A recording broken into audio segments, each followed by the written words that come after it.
एक बड़ी डेवलपमेंट है। BJP IT cell head Amit Malviya ने बहुत बड़ा आरोप लगा दिया है। एक किताब के हवाले से उन्होंने बकायदा इसको तथ्यात्मक रूप से रखा है। सीआईए ने भारतीय राजनीति में 2 बार हस्तक्षेप किया। सीआईए ने कांग्रेस पार्टी को पैसे दिए थे। सरेंडर शब्द बोलने वाले अपना इतिहास पढ़ ले, सीधे तौर पर बोला गया है। अखिलेश जी, इसका जवाब क्या है? मैं फिर बाकी लोगों के पास चलूंगा। सीधे तौर पर, कथित तौर पर एक किताब का हवाला दिया गया है और वो डैनियल जो किताब है उसके अंदर पॉल एम मैकगर की किताब है स्पाइंग इन साउथ एशिया। उसमें क्लियर कट लिखा हुआ है कि दोनों बार सीआईए ने कांग्रेस पार्टी को पैसे दिए थे ताकि केरल और पश्चिम बंगाल में कम्युनिस्ट की सरकारें नहीं बने। 1959 में जब इंदिरा गांधी की पहली बार अध्यक्ष बनी थी तब उन्हें पहली बार पैसे दिए गए थे। भारत में अमेरिकी राजदूत डैनियल पैट्रिक का दावा था पैसों की डिमांड खुद कांग्रेस पार्टी ने की थी। क्या कहना चाहते हैं आप इस पर? अमित मालविया ने इसको ट्वीट कर दिया है, इस एग्जैक्ट किताब को। जवाब अमीर जी देखिए, दुनिया तो सरेंडर तो करके आए आप लोग कि भारत में, अरे यार अभी एक शब्द बोला हूं उछलने लगे।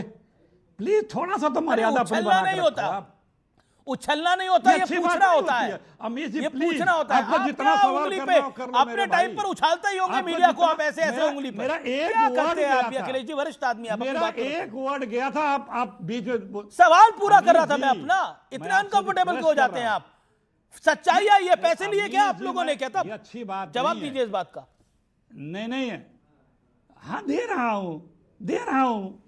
आप मतलब से चीखता चिल्लाता नहीं, आप जितना सा अवसर देंगे उतना ही मैं बोलूंगा, लेकिन हमें बोलने, सवाल के बाद बोलने का अवसर तो दीजिए। ये देश ने, दुनिया जानता है किस देश से गद्दारी के किसके माथे चिपकी हुई है। ये किसी को बताने या प्रूफ करने की जरूरत नहीं है। इस देश में जब जंग आजादी की लड़ाई हो रही थी तब से लेकर आज तक आईएसआई चीफ को भारत में बुला करके सेना की जांच कराने वाले बताएंगे दूसरों को, जो अमेरिका के आगे सरेंडर पड़े पड़े बैठे हैं, वो धमकी दे रहा है, जबान तक नहीं खुलती है। आप ही लोग थे, मीडिया के लोग, जब वो 50% टैक्स लगाया तो बोलते थे अब तो अमेरिका का बाजा बजेगा, वहां मांगी सामान खरीदना जाएगा, अब तो चीन आ गया साथ में। अब फिर बता रहे कि बड़ा अच्छा डील हो गया।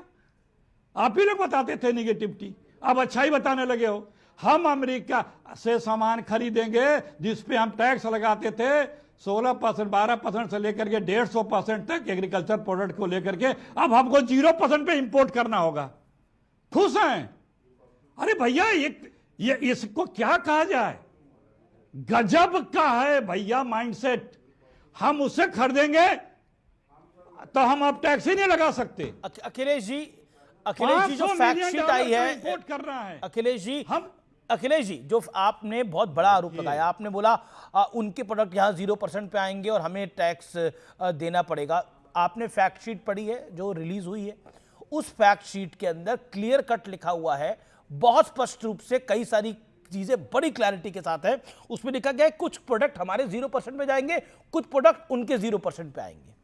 पल्सेस का जिक्र नहीं है। जो लिखा गया था कि हमको इतने का माल खरीदना है, वो भी है, इंटेंट होगी तो खरीदेगा भारत।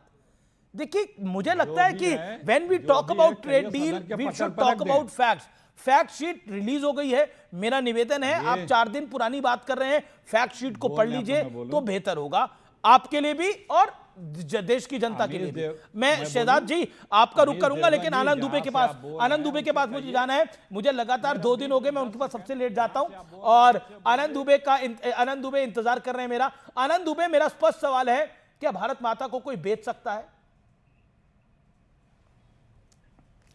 देखिए, भारत माता हमसे, आपसे, पक्ष से, विपक्ष से, कांग्रेस से, बीजेपी से, शिवसेना से सबसे बड़ी है। यस, भारत माता हमारी प्राण है, हमारी आत्मा है। उनको न कोई बेच सकता है, न उनको कोई खरीद सकता है। किसी को उतनी औकात नहीं है, उतनी पर सदन में बोला गया, किसी के पास अगर पर सदन में ये शब्द बोला गया। नहीं बोलना चाहिए। देखिए, दोनों तरफ से इस बार के सेशन में शब्दों की मर्यादा तार तार हुई है। अमीश भाई, मानिए चाहे मत मानिए, सरकार की तरफ से भी और विपक्ष की तरफ से भी कोई बोलने लायक बचा नहीं है। एक सदन में कार्रवाई चलती है, बहस चलती है देश के लिए। देश तो अब कहीं रहा ही नहीं, सब व्यक्तिगत हो चुका है। आप मेरे कपड़े फाड़ दो, मैं आपके कपड़े फाड़ दूं, आप मेरी फोटो दिखाओ, मैं आपकी फोटो दिखाऊं। पंडित जवाहरलाल नेहरू से लेकर नरेंद्र मोदी जी तक सब हमारे देश के प्रधानमंत्री रहे हैं, कोई किसी को छोड़ने तैयार नहीं है। तो अब जाने दीजिए, उस पर बहुत बोलेंगे तो अभी बहुत लोगों को तकलीफ होगी, पक्ष विपक्ष दोनों बोलने लायक नहीं बचे हैं। महत्वपूर्ण क्या है, सदन चलता क्यों अमीश भाई? आप लोग इतनी बड़ी बड़ी बहस करवाते हो, देखते हो उसको, फिर टीवी और अखबार से बताते हो, किस लिए है ये इसीलिए है ना कि जो सांसद अपने अपने क्षेत्र से चुन के आते हैं वो कैसे अपनी बात वहां रखेंगे। बजट होता है, फिर उस बजट में बातें होती हैं, फिर दुनियादारी होती है, वो सब मुद्दे हैं कहाँ है? ये सेशन कहाँ है? 10, 15, 20 दिन हो गया, अब शायद कल या परसों सुनना खत्म हो जाएगा, फिर मार्च में एक नया सेशन आएगा। लेकिन क्या मिला हमको? आपको कुछ मिला नहीं। तो एक बात बताइए ना, नहीं एक सेकंड, आनंद दुबे, आप 1.5 मिनट में अपनी सब ये बात कह के आप बोलेंगे पक्ष भी खराब है, विपक्ष भी खराब है। एक बात बताइए, जो किताब छपी नहीं थी उस किताब को कौन लेके आया? कौन लेकर आया? राहुल गांधी जी। भारत माता को बेचने की बात किसने बोली? राहुल गांधी जी ने। कह रहा हूं, अरे तो मैं आपसे एक सवाल पूछता हूं, चलिए राहुल गांधी जी विपक्ष की तरफ से बहुत सारे तीर चले, तो सामने से क्या हो रहे हैं? गिरिराज सिंह जैसे फोटो लेकर घूम रहे हैं, आपको अच्छा लग रहा है? अगर आप बता दीजिए कि हाँ मुझे अच्छा लग रहा है नहीं है अच्छा, गिरिराज जी घूम रहे हैं, लेकिन तो मैं कम अपनी से कम राजनीति सदन छोड़ के देता बाहर हूं। तो है वो, सदन के अंदर तो नहीं है।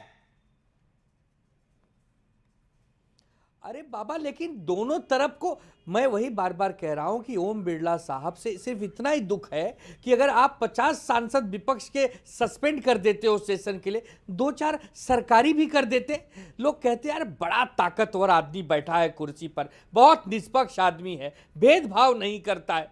एक तरफा मतलब मार डालो, मतलब जो आपका सपना था कि विपक्ष मुक्त भारत हमें चाहिए, तो कर दिया आपने विपक्ष मुक्त भारत। विपक्ष आज शरीर से तो है, लेकिन उसकी आत्मा आप लोगों ने खींच के निकाल ली है। नहीं तो बोलने का बताइए, उसको। अच्छा और अभी शहजाद पूनावाला कह रहे थे, आनंद दुबे, राहुल गांधी इतने अच्छे मुद्दे उठा रहे हैं तो चुनाव क्यों नहीं जीत रहे हैं? जवाब दीजिए आनंद दुबे। महाराष्ट्र में अभी चुनाव आ रहे हैं, निकाय का चुनाव, बीएमसी का चुनाव आ रहे हैं, क्या सही मुद्दे हैं ये? अभी शहजाद पूनावाला कह रहे थे कि एक मिनट, इंदिरा जी ने 74 में न्यूक्लियर देना चाह रही थी पाकिस्तान को। अरे भाई, थोड़ा बहुत पढ़ाई लिखाई है, अपना लैपटॉप जो लिए रहे तो देख लिया करो। 71 ने पाकिस्तान के 2 टुकड़े कर दिए थे चीर के, एक पाकिस्तान और एक बांग्लादेश। कम से कम जो हमारे बीच में नहीं है आज, जिनको अटल जी स्वयं एक माता, एक बहन मानते थे, उनके बारे में तो ऐसा मत कहो कि लोग जब टीवी देखें तो कोसें आपको। ओके, जवाब शहजाद। अमीश, आप तो जानते हैं कि आनंद जी और मैं दोनों महाराष्ट्र के हैं, और मैं स्वर्गीय बाला साहब ठाकरे जी को बहुत मानता हूं। मैं बता रहा हूं 10 सेकंड में क्यों। Nehru Edwina love affair cause partition Bala Saheb Thackeray, ये मेरा शब्द नहीं है अमीश, सॉरी। एडवीना और नेहरू जी के लव अफेयर की वजह से भारत का बंटवारा हुआ, कोट अनकोट बाला साहब ठाकरे। मैं तो बाला साहब की बात बता रहा हूं। अब आनंद जी की ऐसी स्थिति है कि वो बाला साहब ठाकरे को गलत बोले। नहीं अमीश जी, आपका शो इतना बड़ा